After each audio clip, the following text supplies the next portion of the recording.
Welcome back to our pathway. And one of the amazing things that happens when you study the Bible is things start to jump out at you. And I hope that that has happened to you a time or two, or maybe more than that. It's like, wow, this is one of the things I love. Not just 3 John 4, where it says, I have no greater joy than to hear that my children walk in truth. But when people are studying their Bible and they come up and say, Pastor, I've never seen this before.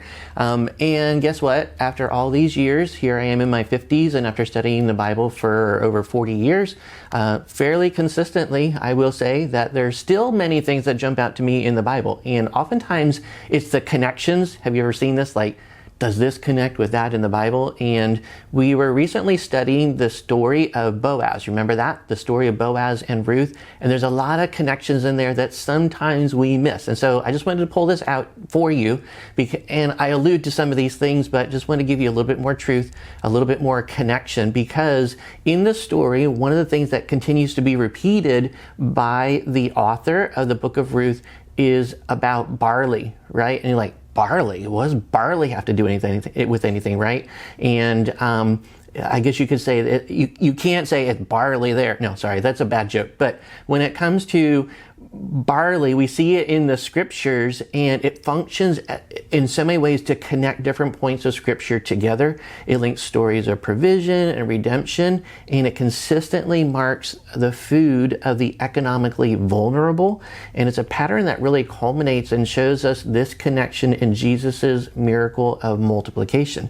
And we see this in the Old Testament. Again, we're studying the book of Ruth, and it happens during when? Barley season. It's like that springtime in April until June-ish. Well, kind of about the period of time that we just kind of finished here in the United States. And it connects itself literally with the period of first fruits, which last time we talked about first fruits. And by the way, we saw that in the story of Joshua and the people going into the Battle of Nineveh, the first fruits there. So that story connects with this story because that story overlaps with the same time period, and that first fruits is there, and it then connects with the period of Pentecost. Okay, so all these Old Testament themes that we see over and over again, many times were connected to the agricultural society in which they lived. Okay, and so when it came to the pattern of barley making, and the divine provision that God has, it extends, and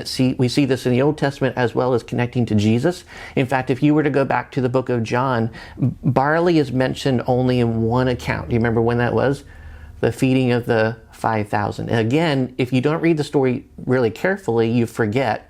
But John actually mentions barley. Well, we haven't got this far in the story of Jesus and how it connects to the book of Ruth yet. But if you go to the end of the book of Ruth, and I hope this is not a spoiler for you, but Ruth and Boaz are like the great-great-great-grandparents of Jesus as far as the earthly figure. Okay, so thinking about that, Jesus talking about barley goes back to the barley, the book of Ruth. Okay, so it's really, really neat to be able to see that. And this idea of barley right here, it signals that Jesus fed the multitude with the food of the poor, and it was a place of sustenance that God had. Okay, so we think about that, and just as Ruth there depended on barley for survival and found redemption, the crowd that Jesus fed also miraculously found the provision through barley bread again. Okay, so we see that there, and there's a theological significance, I guess you could say, that deepens when we recognize that